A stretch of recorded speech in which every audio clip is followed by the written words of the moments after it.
Maka sekarang saatnya kita beranjak ke acara yang keenam, yakni acara inti yang akan diisi ceramah agama yang akan disampaikan oleh Ustazah Mumpuni Handaya Yakti. Kepada Ustazah Mumpuni Handaya Yakti kami persilahkan. Assalamualaikum warahmatullahi wabarakatuh.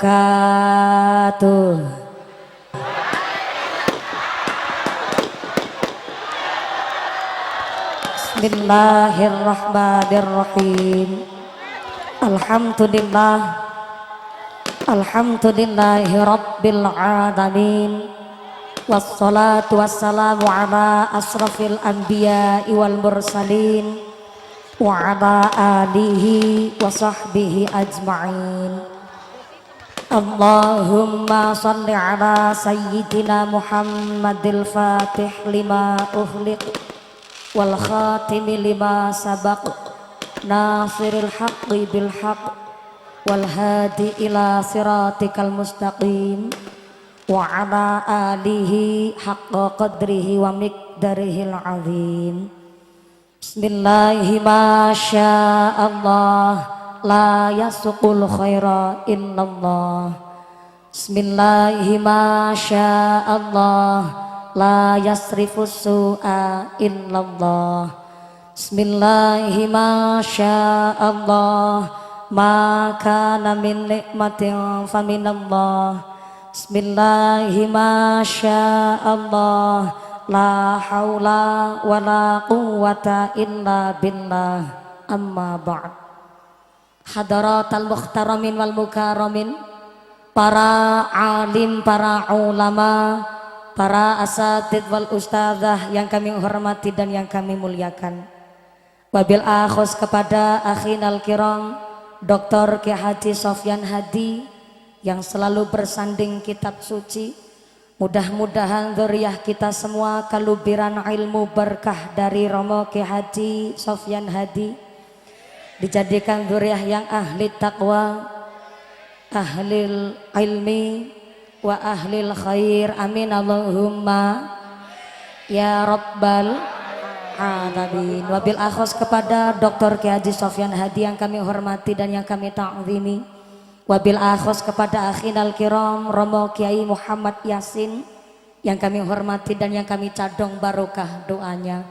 Wabil akhos kepada akhinal kiram Romo Ki Haji Suwarno yang kami hormati dan yang kami cadong barokah ilmunya.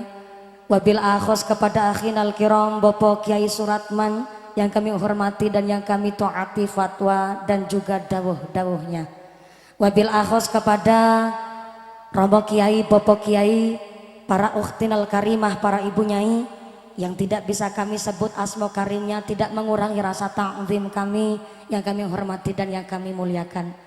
Wabil akhos kepada forum komunikasi pimpinan Kecamatan Telawang, Bapak Camat atau yang mewakili, Bapak Kapolsek atau yang mewakili, Bapak Danramil atau yang mewakili yang kami hormati dan yang kami muliakan. Wabil akhos kepada aparatur pemerintah desa Sebabi, wabil akhos kepada Bapak Kepala Desa Sebabi, Bapak D. Matius SH beserta perangkatnya, Bapak Sedes, Bapak Kadus, Bapak Ketua KMD, Bapak Ketua PPD, Bapak Kaur, Bapak Kaum, Bapak RW, Bapak RT di Desa Sebabi yang kami hormati dan yang kami muliakan. Wabil akhos kepada Ketua Panitia Penyelenggara Bapak Haji Fakih Ibu Hajah Robit Irawati, keluarga besar Bapak Ruyadi selaku Ketua Panitia. Mudah-mudahan seluruh keluarga besar panitia dan jamaah Mushola Babur Rahmah selalu ditetapkan imannya, ditetapkan Islamnya, ditambahkan ihsannya.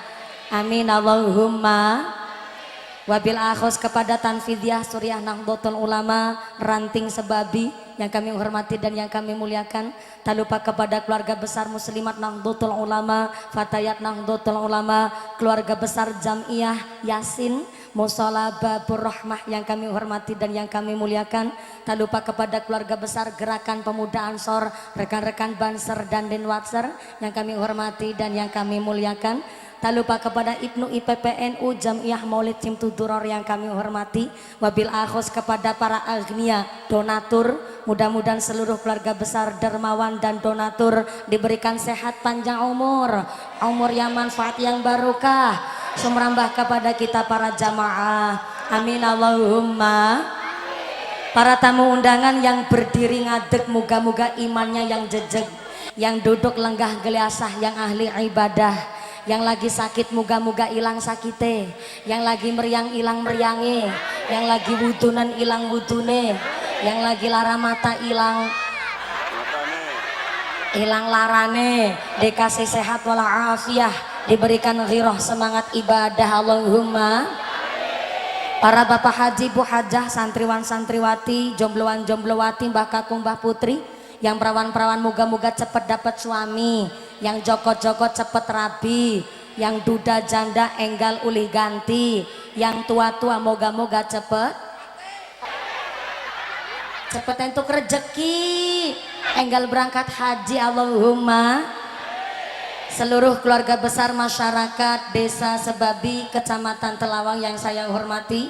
Tak lupa kepada pedagang pasar Sebabi yang hidupnya diberkahi, bakul pedagang yang ahli takwa rajin sembayang, pengusaha iler walet uripe berkah walaupun cuma ngulet, pengusaha bos sawit muga-muga ahli ibadah sugih duit, tidak kikir dan tidak pelit. Kalau pelit anunya kecepit, anu jentiknya Pak. Seluruh tamu undangan, Bapak Haji, Bu Hajah, para calon haji, para calon hajah, hadirin hadirat ma'al muslimin wal muslimat rahimakumullah. Sallu ala Nabi Muhammad. Kanjeng Nabi dawuh, ikhris ala ma yanfa'uka wasta'in billah wala ta'jiz. Jadi manusia harus semangat gayuh barang yang manfaat. Wasta'in billah, kalau ada masalah mohonlah pertolongan kepada Allah Subhanahu wa taala. Dan Kanjeng Nabi titip pesan wala ta'jiz, jangan males, jangan beler, jangan sungkanan, jangan keset. Kanjeng Nabi mendawuhkan sebaik-baiknya tempat adalah masjid, tapi seburuk-buruknya tempat adalah pasar. Ini bukan pernyataan kesasar, tapi ini hadis Nabi yang berdasar. Tapi ternyata pengajian hari ini justru manggon di lapangan pasar. Duit pengajian hari ini modal kabeh sekang pengusaha pasar. Betul? Betul? Panggungnya duit, backgroundnya duit, bannernya duit, sound systemnya, tendanya, rebananya, lampu soklenya, sound systemnya mumpuni.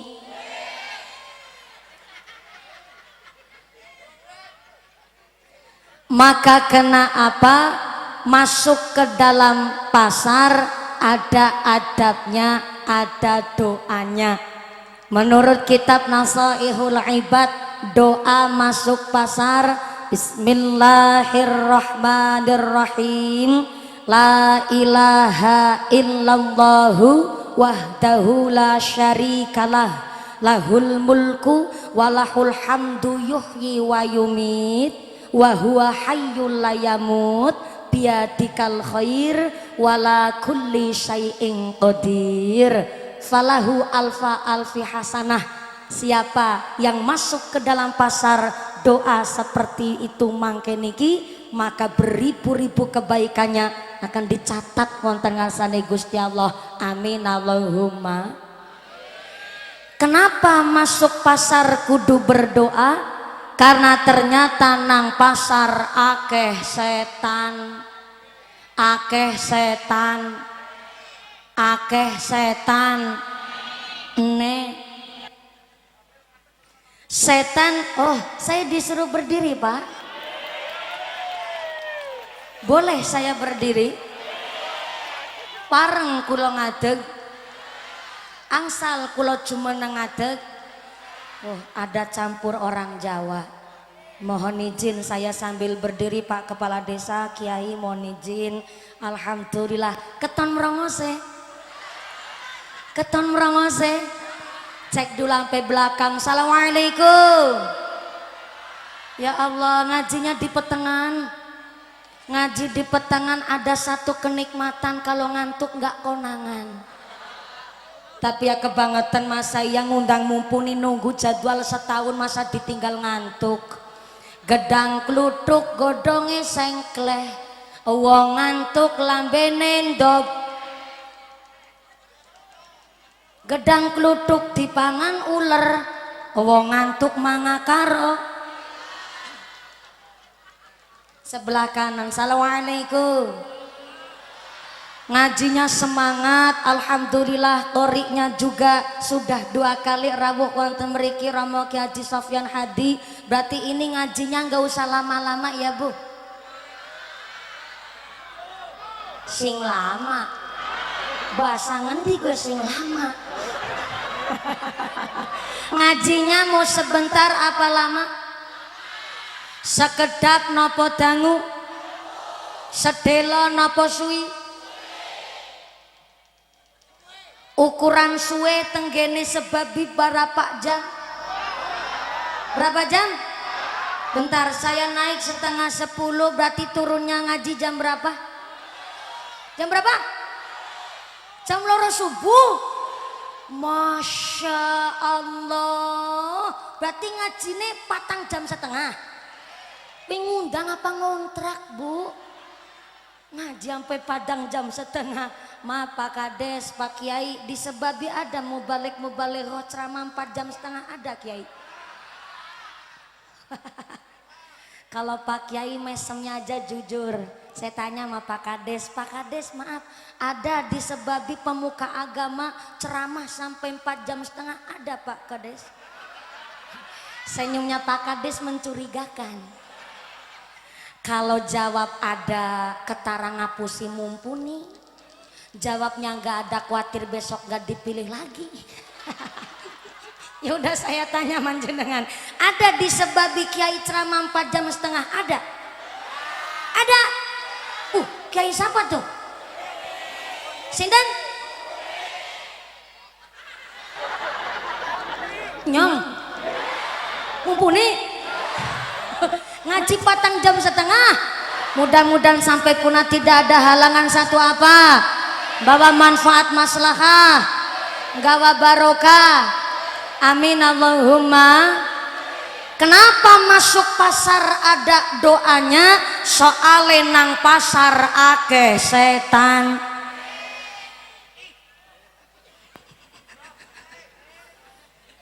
Apa setan yang menggoda pedagang? Jebule setan suka nggoda pedagang alias bakul. Setan yang menggoda pedagang namanya setan zalitun. Setan apa? Setan apa? Zalitun adalah setan yang suka mengganggu pedagang. Contoh, nimbang barang sekilo kudune 10 ons tapi mung 9 ons. Namanya ketempelan setan zali. Barangnya udah nggak bagus, dioplos sama yang masih bagus. Ngapusi karo sing tuku, sing posok di sukna tengah, yang cantik-cantik di pinggir, supaya yang busuk ikut laku. Itu juga ketempelan setan zali. Kulake asline 8.000 tapi bilangnya kulaknya 10.000. Golet bati kakean ngapusi karo sing tuku, namanya ketempelan setan zali. Jadi kalau di pasar sebabi ada pedagang gak jujur, ada pedagang kok curang, gak usah dipanggil namanya, panggil aja zali.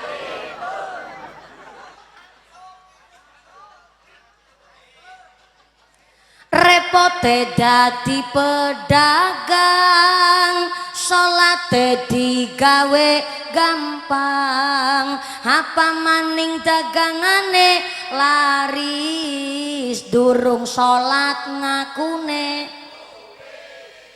Salatullah salamullah ala Taha Rasulillah.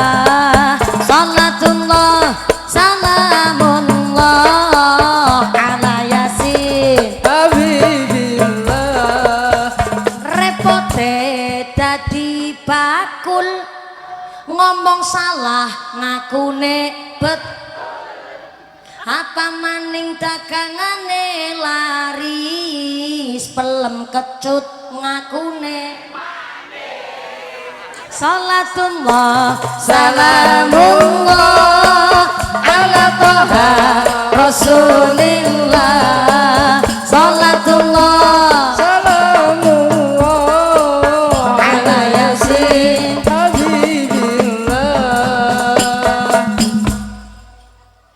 Sallu ala Nabi Muhammad.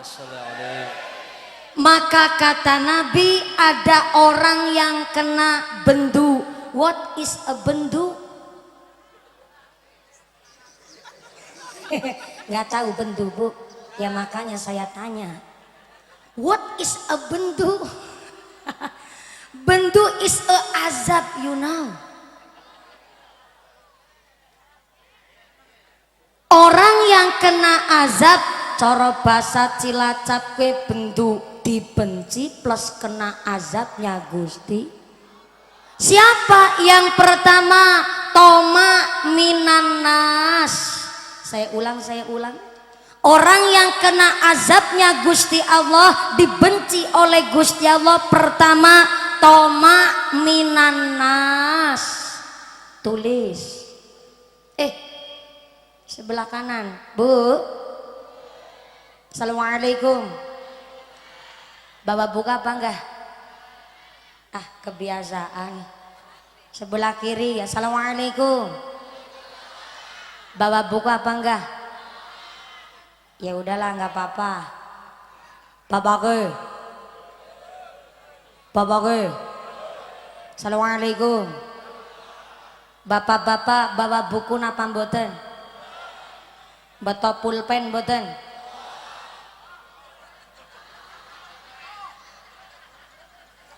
Ini saya tanya betulan, Pak. Jawabnya yang serius. Ulangi. Bapak-bapak bawa buku apa enggak?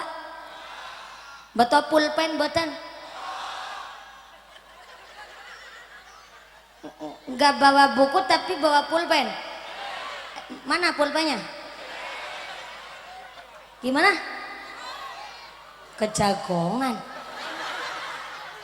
Waduh, kalau begini saya nggak nyandak pikirannya. Ya udah, yang nggak bawa buku pulpen nggak masalah. Saya ndak ada niatan ceramah nyeramai panjenengan, ndak ada. Tapi niat saya eling kinelingan. Setuju? Sepakat?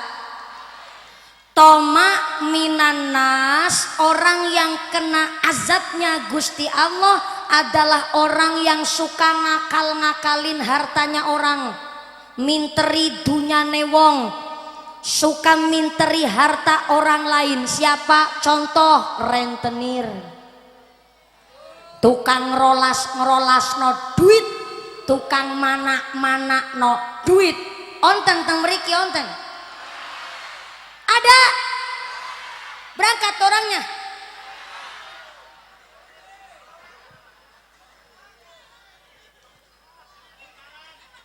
Toma minanas, suka ngakal-ngakalin hartanya orang, kena azab saking ngarsane Gusti Allah. Contohnya rentenir nih, maaf ya, namanya wong ngutang diperbolehkan oleh Islam kalau utangnya karena memang memenuhi kebutuhan yang tidak bisa tertunda. Contoh utang beras, ini kebutuhan gak bisa tertunda. Ini ada orang utang nembung utang beras, yang ditembungin punya beras tapi gak mau ngutangin, maka justru yang punya beras gak mau ngutangin, dia kena dosa. Karena apa? Karena ini kebutuhan yang ndak bisa tertunda lan duwe beras diutangi beras nggak mau, maka justru yang punya beras nggak mau ngutangin dia kena dosanya. Tapi kalau yang ngutang hanya gara-gara gengsi, mau berangkat plesir kon dadak utang. Ada orang sini begitu, ada. Karo duit cash belanjane ke Indomaret tapi angger ngutang maring warunge tanggane, ada. Berangkat orangnya.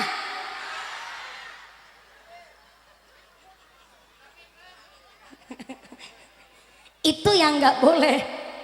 Utang itu diperbolehkan kalau memang untuk memenuhi kebutuhan yang nggak bisa tertunda. Orang mau nembung utang aja perlu mental kuat.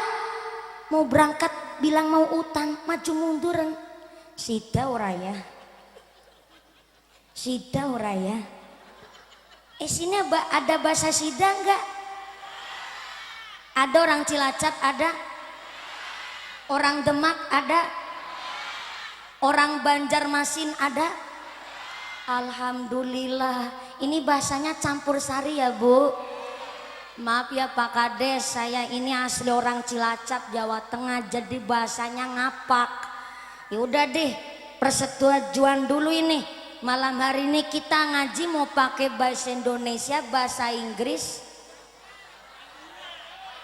Oh Madura ada, ya Allah ya. Orang Duro. Saya nggak bisa bahasa Duro. Soalnya kalau bahasa Duro itu osing. Bahasanya osing. Saya kemarin belajar di Banyuwangi. Waduh, repot banget, ikut pusing saya Pak. Gara-gara bahasa Maduro susah dipelajari, tapi mudah-mudahan biar bisa bahasa Maduro, jangan-jangan malah dapat orang Duro juga nggak tahu. Aminnya keras banget nih. Masih Joko, masih bujang? Masih bujang, alhamdulillah. Pantesan duduknya udah jongkok aja di depan. Ini mau pakai bahasa Indonesia, bahasa nasional, bahasa ngapak, apa bahasa Inggris? Bahasa Inggris. Santri di belakang nantang perkara. Katanya sih disuruh pakai bahasa Inggris. Oke lah kalau begitu. Glory to be Allah Subhanahu wa Ta'ala, the God that created human being and teaches them language, which has given grace also we can get together on the Sebabi our beloved. My peace be always on the messenger of Allah Subhanahu wa Ta'ala, the noble human being and teacher of all people, who follow his teaching and consistently forget Islam. We belong to the followers to get syafaat fi dini fi dunya hatal akhirah. Sampean amin-amin emang tahu artinya? Berhubung panjenengan nggak tahu artinya, ini bahasa Inggris saya juga mung-mungan, jadi ini bahasanya campur sari aja ya Bu. Tadi sampai mana ya? Oh iya, orang nembung utang itu mentalnya kudu kuat Pak. Sidora ya, mengumpulkan niat mau bilang utangnya saja mental kudu kuat.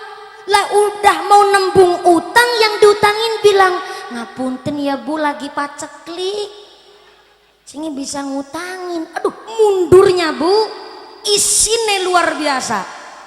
Maka ternyata ada orang nembung utang lagi butuh, kok malah rentenir sengaja nekek, rentenir sengaja mencekik orang lagi kebutuhan. Nembung utang 10, nerimanya cuman 9, nyarutangi 15. Toma minanas, minterin hartanya orang lain kena azab saking ngarsane Gusti Allah. Na'udzubillahi min. Berangkat ke kebon gawa pacul, dumelangka sing weruh pacul ngenangi patoknya dijejak. Kebon tetangga nyuting gone dewek yang ngambani, ada di sini orang begitu, ada. Berangkat orangnya. Toma minanas. Wong peleme si pentil tebas-tebasna. Lamun si lamon pelem kecil jadi pelem tua, namanya pelem kujanan setitik ambrol kabeh, masih pakel ditebas-tebas no toma minanas. Petesi pendul tebas-tebas no. Lamun si lamun kembangnya pete jadi pete temenanan. Orang pendul kembang pete kehujanan dikit ambrol kabeh, masih bunga ditebas-tebas no toma minanas. Digaji masyarakat, dipilih masyarakat, jam 8 pagi kudunya di kantor melayani masyarakat, jam 10 masih megang HP medang kopi nang omah, bukan kades ini kades sono.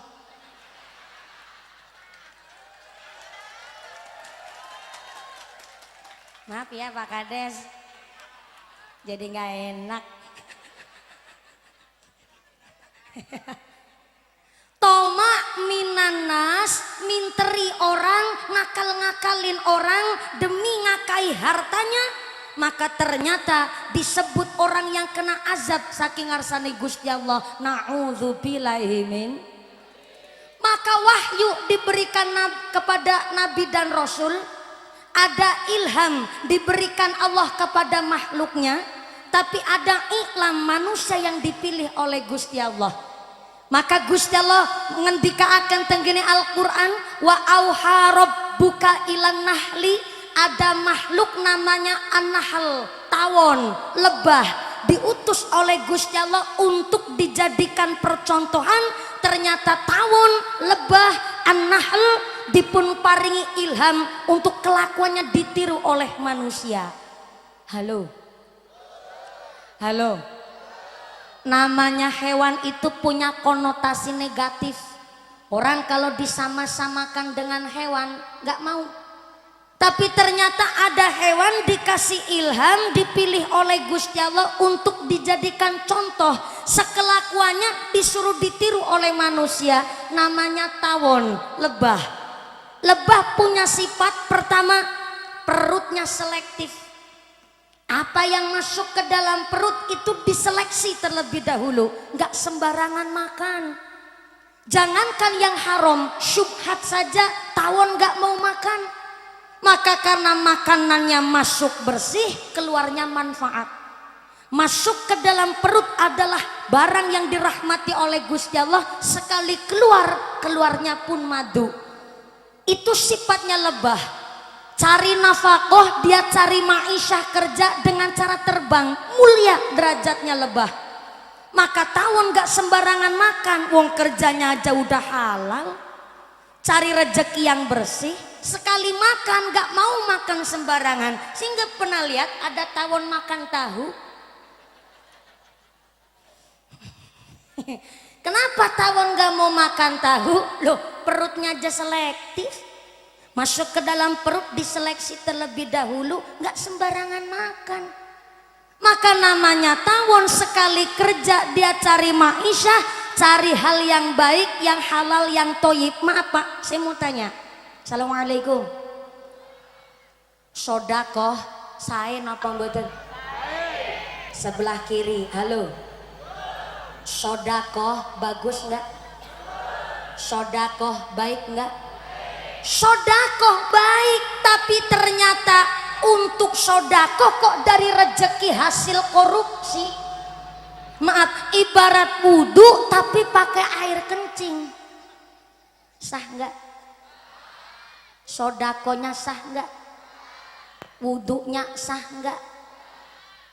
Seperti halnya anak-anak kita yang di pesantren. Saya dengar tadi dari Pak Haji Fakih, dari Pak Jumadi. Ternyata anak-anak di desa Sebabi semuanya rata-rata mondok di pesantren. Tepuk tangan dulu dong. Yang keprok utangi lunas kabeh. Yang aminya keras ketara utangi paling akeh. Moga-moga rezekinya yang barokah. Rata-rata anak kita dititipkan ke pesantren. Saya enggak. Baik enggak? Tapi punten maaf, sebaik-baiknya anak kita yang ngaji di pesantren, soleh dan solehanya tergantung dari rezeki orang tua ngemodalin anaknya di pesantren. Walaupun ngajinya betul-betul ngaji, tapi orang tuanya ngasih modal untuk anaknya ngaji, maaf, dari hasil rezeki kotor tidak bisa menjadikan anak yang soleh dan solehah. Perut kita ini perut besar. Apa yang kita konsumsi, apa yang kita makan mempengaruhi sifat kepribadian bagi anak.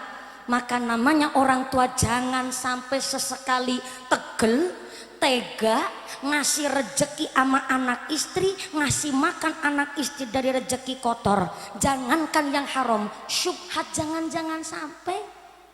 Apa itu syubhat? Remang-remang, halal ora, haram ora. Namanya syubhat, remeng-remeng. Sholat sih sholat, tapi rentenir jalan, gue remeng-remeng. Di sini mah nggak ada. Cilacap ngarani wong gonku apa? Oh, jadi wong Cilacap begitu ketularan wong kene. bukan Cilacap, bukan Sebabi. No, ngeso langit adoh. Cari rejeki harus yang halal, yang toyib. Ada di dalam kitab Guniyah. Zamannya Sayyidina Abu Bakar, ada salah seorang manusia meninggal dunia, wafat sedo. Dan ternyata ketika wafat, dia dikebumikan persis kayak mayit zaman sekarang. Dimandiin, diulesi. Ibu tahu diulesi enggak? Ditaruh kapas. Habis diulesi di kain kafani, terus dimasukkan ke dalam kasuraga. Kasuraga itu keranda mayit. Keranda mayit orang sini nyebutnya apa? Gimana? Wah, ini macem-macem. Ada yang nyebut bandosan, ada yang nyebut rondo. Hebat bener mayit Sebabi naiknya rondo. Ada yang nyebut andan-andan. Kalau di tempat saya Cilacap nyebutnya kasur raga. Kasur artinya tempat, raga itu badan. Jadi kasur raga adalah tempat untuk nyawa mayit yang nggak ada nyawanya. Jadi kalau masih ada nyawanya yang nggak dimasukin kasur raga. Di sini nyebutnya apa? Kerendo, bandosan, benduso, oban, so. Kalau Pak Kades nyebut keranda mayit itu apa ya Pak Kades? Bakar peti. Ada salah seorang manusia. Ibu tahu diulesi enggak? Ditaruh kapas. Kita belajar dari Pak Kepala Desa Sebabi bahwa ternyata Indonesia ada 720 bahasa yang berbeda. Wajib kita saling menghormati, saling menghargai. Dan Pak Kades mohon izin, satu kehormatan bagi kami jamaah Mushola Babur Rahmah. Hari ini Pak Kades ikut semangat, ikut nyengkuyung pengajian hari ini supaya tambah guyup rukun desa kita Sebabi. Tepuk tangan dulu dong buat pemerintah desa Sebabi, terima kasih. Yang keprok bisa naik haji kabeh. Ingin berangkat haji? Ingin berangkat haji? Udah daftar belum? Ya Allah. Ingin berangkat haji tapi belum daftar. Moga-moga rezekinya yang barokah. Bisa ziarah Mekah Madinah. Bisa jadi bapak haji ibu hajah. Amin Allahumma. Sebelum masuk ngebahas bab bulan Rajab, ini saya ikut seneng karena ada banser dan denwatser untuk mengiringi pengajian sampai jam berapa tadi ya? Sampai jam 2 subuh. Kita baca sholawat kersane tambah semangat buat keluarga besar Tanfidia Surenang Doton Ulama Ranting Sebabi. Shallu ala Nabi Muhammad.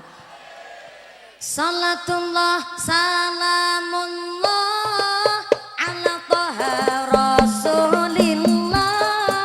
Salatullah salamullah ala Yasin Habibillah. Ala Yasin Habibillah. Sareng-sareng. Salatullah salamullah ala Taha Rasulillah. Salatullah salamullah ala Yasin Habibillah. ala Yasin umure NU wis 1 abad derek dawuh Nabi Muhammad laku mungkar ayu dibabat urip slamet dunya akhirat urip slamet dunya akhirat sholawat sholatullah salamullah ala taha rasulillah sholatullah salamullah ala yasin habibillah ala yasin habibillah sugeng rawuh abad kedua laku syariat derek ulama urip rukun kanthi bahagia mergo berkah derek aswaja mergo berkah derek aswaja irfan sholatullah salamullah ala taha rasulillah sholatullah salamullah ala yasin habibillah ala yasin habibillah Hepe ansor lan fatayat para muslimin ugi muslimat zikir tahlil lan sholawat wong NU ahli tirakat wong NU ahli tirakat sholawat sholatullah salamullah ala taha rasulillah sholatullah salamullah ala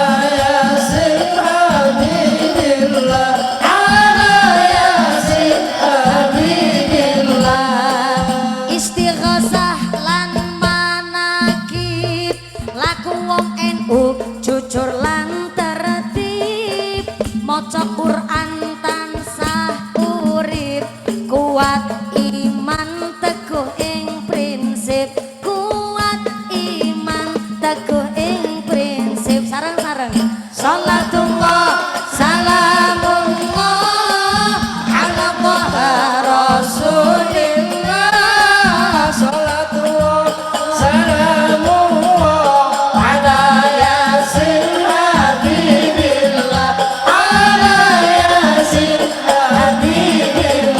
habibillah sallu ala nabi Muhammad sholli alaihi alhamdulillah ini grup Simtud Duror dari mana? Dari dari tadi ya Allah karena semangat dari santri sebabi ini saya sawer dulu biar tambah semangat mohon izin Pak GP Ansor disampaikan oh ya sama-sama walaupun gak ngucap makasih saya jawab sama-sama mohon izin Pak Kades, Pak Kiai, Pak Haji ngapunten saya seneng nyawer santri ketimbang nyawer biduan ya sama-sama vokalnya sih tapi kan kalau santri lagi belajar mendawamkan sholawat ya banyak biduan udah pakai jilbab moga-moga istiqomah Allahumma cuma kebanyakan namanya biduan bajunya seronok kurang bahan orang punya gunung Merapi sama gunung Merbabu aja ditonjol-tonjolin punya pusar disoki celobong udara pakai rok mini rok pacak mah belekan buri nyerempet silit buri belekan ngarep nyerempet silit ngarep udah begitu naik motor metatak ya SMS maaf silit yang meletek separuh Allahu Karim cara berpakaiannya kalah sama buah di pasar sebabi buah di pasar sebabi kan sekarang pakai baju bu apel pakai baju pir pakai baju jeruk pakai baju belimbing pakai baju jambu kristal pakai baju tapi saya masuk ke sebabi lihat kanan lihat kiri saya lihat ada nangka pada jaketan bagus banget tuh buah nangka sebabi Pak Lurah pada pakai jaket bayangin di sebabi nangka aja pada jaketan kenapa nangkane wong wadon ora dibrongsong Jangan heran Bu, sekarang banyak bayi dibuang pinggir jalan, banyak bayi pada dibuang di tengah hutan, bahkan banyak bayi pada dibuang di sampah tong. Di sampah tong sampah. Kemarin kejadian Bu, ada anak gadis 16 tahun hamil di luar nikah, saking bingungnya bayinya dibuang di tong sampah. Ketahuan nama tukang bersih-bersih, ternyata bayinya dibuang di tong sampah toilet mall perbelanjaan, sudah dalam keadaan digerumut semut. Langsung dibawa ke puskesmas karena ternyata bayinya masih ada napas. Walaupun keadaannya kritis, ternyata bayinya sehat.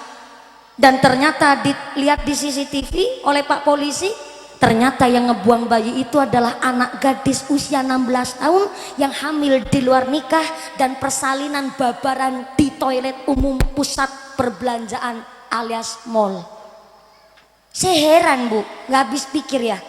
15 tahun, 16 tahun kok ngerti-ngerti nih corong goneng lebok no ngata. Orang saya 27 tahun aja masih polos dan lugu begini besti.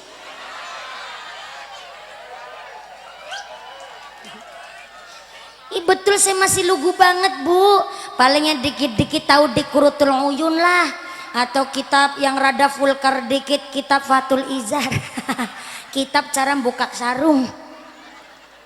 Tapi namanya santri cuman tahu teori, belum bisa praktek, karena prinsip santri mondok nganti rabi, ngaji nganti mati.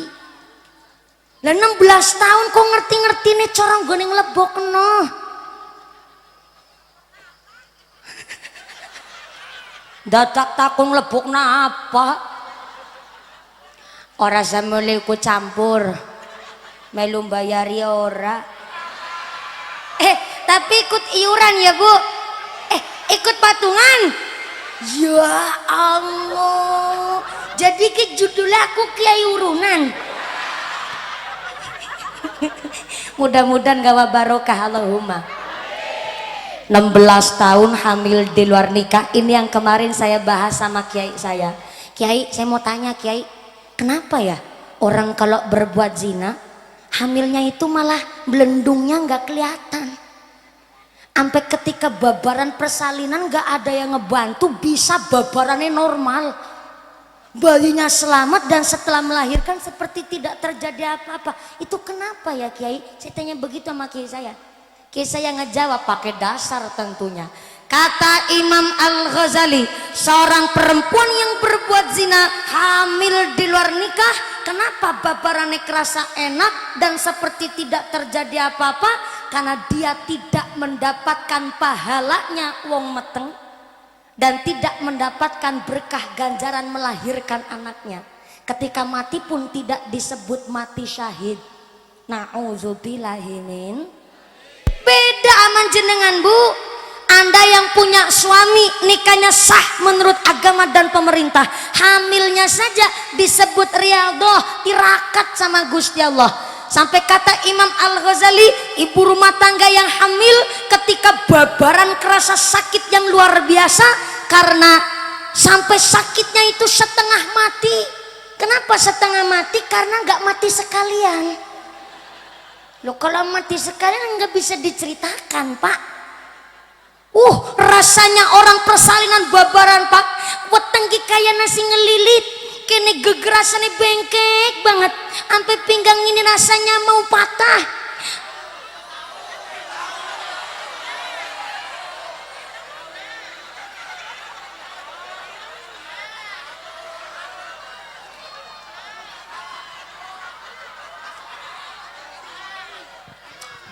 Emang cerita wong mati kudu nyicipin mati dulu? Ya Mas, cerita wong babaran kudu nyicipi meteng. Ini saya lagi menyampaikan ngendikane Imam Al-Ghazali. Kaya wis tahu. Baru ada nih pengajian jamaah nggak percaya sama kiainya, baru ada nih. Yakin mau sebab itu ya Allah. Pantesan kiai di sini gering-gering kurus-kurus. Gimana kiainya nggak kurus, orang jamaahnya ngeyel-ngeyel kayak sampean? Ini saya lagi nyampein ngendikane Imam Al-Ghazali. Kaya wis tahu. Sakitnya setengah mati, sampai bapake ora entuk katokan kon sarungan. Pintunya dibuka seret esle kon dilengani. Ada mangkok tengkurep disuruh di rumah noh. Sampai kukusan, ibu tahu kukusan enggak? Yang buat masak nasi zaman dulu itu. Kukusan kan bentuknya kerucut. Oleh yang sedang babaran, kukusannya kok di rumah no bu.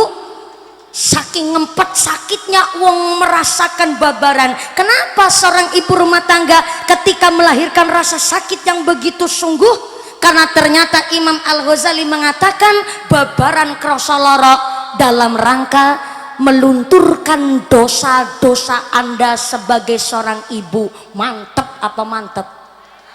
Keren apa keren? Bangga apa bangga? Bangga jadi seorang ibu rumah tangga. Makanya nih ibu-ibu sebab bising pada pinter manakan. Nah coba nih hamil 7 kali, persalinan 7 kali, berarti kan guning nguras dosa ping pitu bu. Ya Allah ya Rahman, berbanggalah Anda. Maka punten maaf, anak kita di pesantren soleh dan solehanya tergantung rizki orang tuanya di dalam ngebodalin anaknya. Di dalam kitab Ghunyah ada seorang mayit yang ketika hendak disolati tiba-tiba Sayyidina Abu Bakar datang ingin nyolatin itu jenazah. Terkejutlah semua yang mau pada nyolatin. Tumbenan banget nih jauh-jauh Sayyidina Abu Bakar kepingin nyolatin itu jenazah. Dan ketika Sayyidina Abu Bakar nyolati itu jenazah, baru saja takbiratul ihram, tertiba ada ular datang. Ular cara sini nyebutnya apa bu? What? Ulo. Iwong Demak kesing sama organ lagi. Pak Kades. Ular bahasa. Pak Kades dari asli mana Pak Kades? Asli Dayak. Kalau di Dayak ular disebutnya apa Pak Kades? Kakak dalam Kanlipe. Betul saya ngomongnya Pak Lurah. Kanlipe. Ini saya jadi tambah kosakata. Dulu bapak saya pernah merantau di Kalimantan Tengah, Kalimantan Selatan sampai Kalimantan Barat dulu tahun 90, karena saya asli Gentasari, Kecamatan Koya, Kabupaten Cilacap. Kami adalah rata-rata pengusaha bos-bos jamu. Tapi sih bukan bosnya, saya orang pinggirannya bu. Kulinya bapak saya. Dan tahun 90 bapak saya merantau ke sini, ke Kalimantan, dan alhamdulillah justru yang banyak membeli jamu kami adalah orang dari suku Dayak yang di pedalaman Pak Kades. Oh ya tepuk tangan dulu nggak apa-apa. Mungkin termasuk pendahulu dari Pak Kades dulu juga beli jamunya bapak saya. Makasih ya Pak Kades. Kanlipe. Saya tambah kosakata Pak Kades. Besok saya pulang ke Cilacap ditanya sama bapak saya, mumpuni ngaji di Sebabi dapat apa? Kanlipe.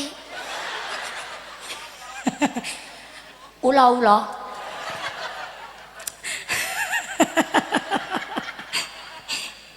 Ketika Sayyidina Abu Bakar baru saja takbiratul ihram nyolatin itu jenazah, tiba-tiba ada Kanlipe datang. Jadi enak kan ngajinya Pak, biar ini orang suku Dayak juga ikut bahagia walaupun pakai bahasa Indonesia. Alhamdulillah lapel keringet dateng. Makasih Bu ya Allah, pengertian banget. Tahu aja saya keringetnya deleweran. Kalau deleweran saya nggak tanya sama Pak Kepala Desa, takut malah lebih sulit bahasanya. Kanlipe. Baru saja takbiratul ihram, ternyata Sayyidina Abu Bakar nyolatin itu jenazah, ada Kanlipe, ada ulo datang, tertiba Kanlipenya langsung ngegigit manuk. Manuk. Manuk. Manuknya si mayit. Duh gimana sih ngomongnya ya? Emang keterangannya di kitab Hunyah emang begitu Bu. Manuk cara orang sini apa? Burung. Manuk terlalu kasar ya. Klakson motor. Nih ya, klakson motor kalau suaranya buanter kan bunyinya totot. Lah kalau cilik bunyinya, nah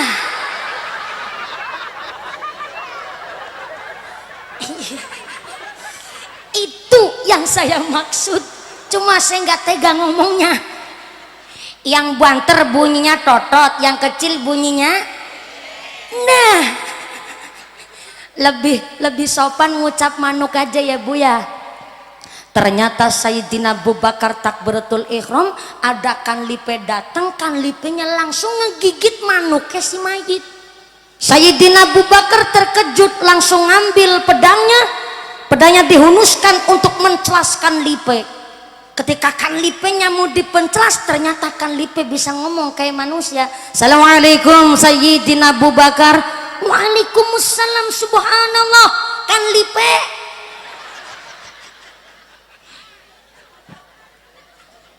laulau, kok kamu bisa ngomong kayak manusia? Iya, sebab saya bukan sembarang kanlipe. Saya kanlipe utusannya Gusti Allah. Tolong saya jangan dibunuh karena saya ini kanlipe.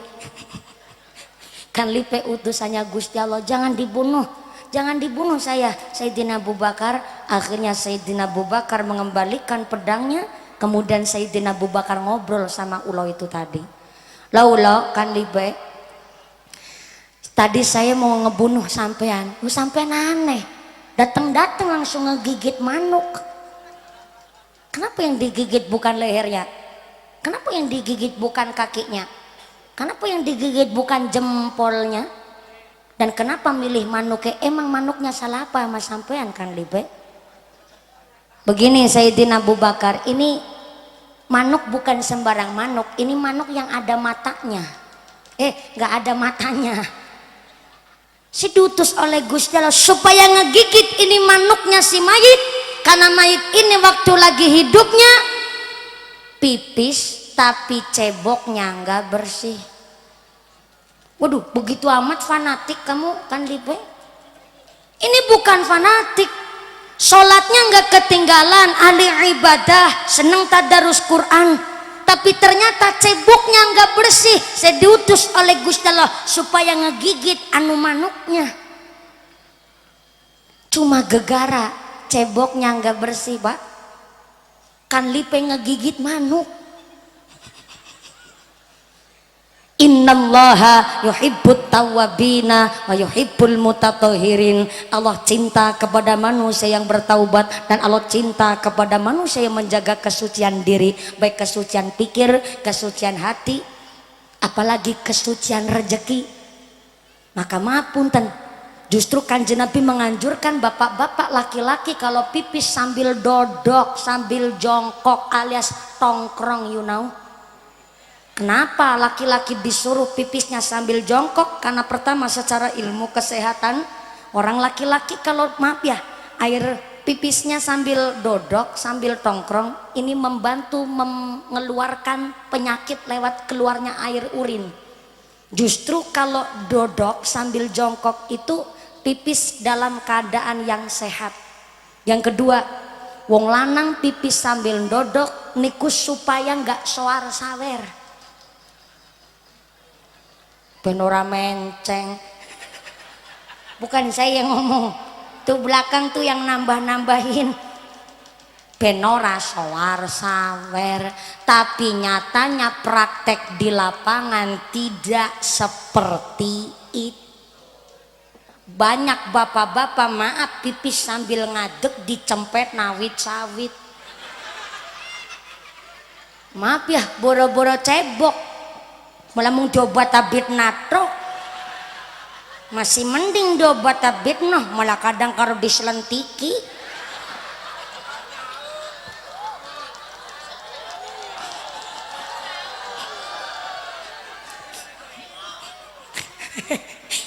Ibu bapak pada protes, hah emang mumpuni pernah beruh? Saya ini musafir bu, tiap hari saya ngaji di perjalanan, satu harinya saja saya di atas rata-rata jalan 85 km. Saking pahamnya saya hidup di jalan. Justru saya lagi protes-protes nih sama wong lanang-lanang, nek nguyuh aja pada sembarangan, ngotor-ngotori mataku.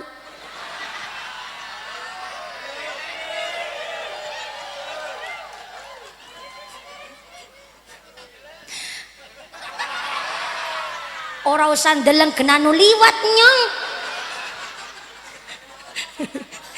Ibu-ibu juga nih, apalagi ibu-ibu muslimat jamiah yasin kudu ngerti paham. Kalau suaminya bepergian sama ibu, kok ternyata bapak mau pipis sembarangan, maaf jejak sing banter sekang buri. Loh fikirnya jelas, kalau laki-laki nggak jaga kesehatan maka yang sakit-sakitan istrinya. Kalau suami mah pipis sembarangan mah, yang pipis sembarangan lakinya, yang kotor istrinya. Katanya kepingin punya anak soleh solehah. Dari bab toharo saja orang tua kudu paham. Beda bocah ngaji sama nggak ngaji mak.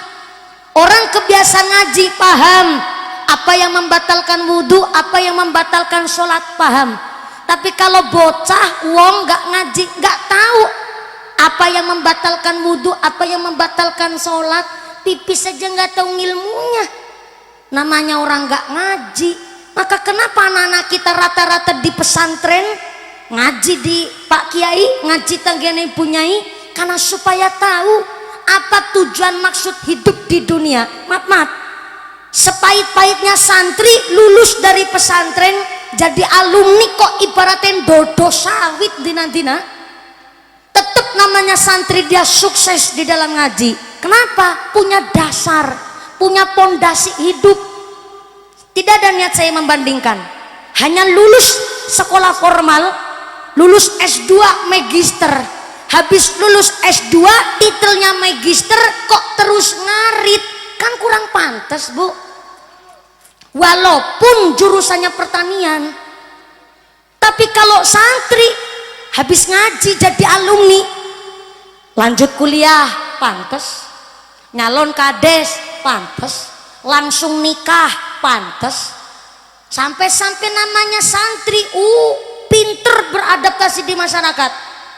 Dodo sawit kecil, dadani gendeng bocor bisa, meneng klopo pinter, kok sambil bledek besi urip. Saktinya santri, kenapa? Dapat berkahnya kiai. Maka anak kita yang sedang di pesantren, ayo didukung dengan cara orang tua ngemodalin anaknya pakai rezeki bersih.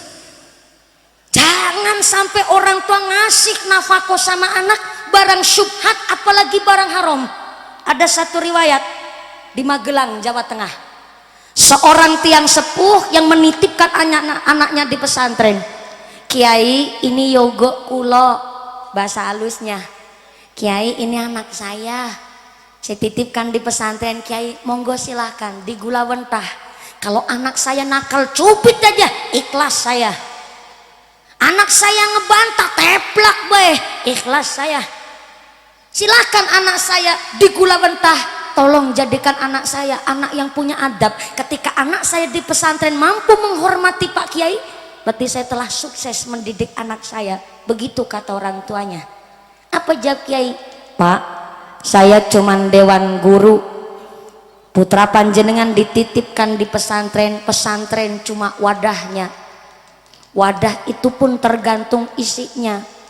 Maka saya hanya sebagai dewan asatid wal ustadzah, maka tergantung dari orang tua cara mensupport anaknya. Maka saya minta satu, saya akan didik anak Anda dengan sekuat tenaga dan semampu saya, tentu berkah ridho Allah. Tapi saya minta satu dari jenengan, tolong modalin anak jenengan yang sedang mondok di pesantren saya dengan hasil tani panjenengan. Hasil tani, iya. Tapi saya minta cuman satu, taninya tani kelapa. Tani kelapa. Ini kelapa kerambil apa kelapa sawit? Kelapa kerambil. Tahu kerambil enggak? Kelapa santen. Di Cilacap di Jawa Tengah jarang kelapa sawit, karena saya juga nggak doyan es kelapa sawit, Bu. Saya doyannya es kelapa muda kadang tua. Ini saya minta jenengan ngemodalin anak di pesantren pakai hasil tani kelapa. Kenapa tani kelapa, Kiai? Ya, kalau kelapa ada santannya, nggak harus ngerawat, nggak harus ngelemoni, nggak harus merintah orang ngerumat kelapanya, dan hasilnya pun insya Allah halal dan bersih. Maka saya minta ngemodalin anak jenengan yang di pesantren saya pakai hasil tani kelapa. Oke, sendiko dawuh Kiai. Pulanglah orang tuanya ke rumah, putra putrinya semua yang di pesantren dimodalin pakai hasil tani kelapa. Dan apa yang terjadi setelah tahunan ngaji di pesantren, pulang anaknya ke rumah, manfaat semua ilmunya, muncullah pondok pesantren Tegal Rejo Magelang dari hasil tani kelapa. Jadi ternyata Pak, namanya hasil rizki itu sangat mempengaruhi sifat, kepribadian, bahkan watak seorang anak. Kalau sampai orang tua cari rezeki dari hasilnya yang kotor, ini di dalam kitab Huniyah ada manuk dicokotkan lipe. Secara fikih kita disuruh ngejaga bab toharoh supaya ngejaga kebersihan badan, tapi secara filosofinya ada manuk yang ahli ibadah rikala hidupnya, sholat gak ketinggalan, baca Quran juga lancar, tapi ketika mati manuknya digigitkan lipe. Ternyata secara tasawuf banyak orang ibadah tapi rezekinya rezeki kotor. Sholat sih sholat, tapi wudhunya nggak diperhatikan. Ini yang dimaksud orang ibadah tapi rezekinya kotor. Akhirnya manuke dicokot kan lipe. Maka disuruh kita cari nafkah meniru dengan modelnya tawon. An-Nahl, lebah, dia cari nafkah dengan cara terbang, mulia dia. Sampai seketika hinggap di dahan, tidak menjadikan dahan patah. Cara sistem kerjanya tawon tidak menjadikan orang lain rugi. Ini sifatnya tawon. Punya prinsip perut yang selektif. Oh ya, sugeng rawuh alan wasalan bihudurikum Bapak Camat. Betul? Bapak Hadis. Oh, Pak Kadis dari Sampit, silakan. DPR. DPMD apaan tuh? Sih nggak tahu. Apaan tuh?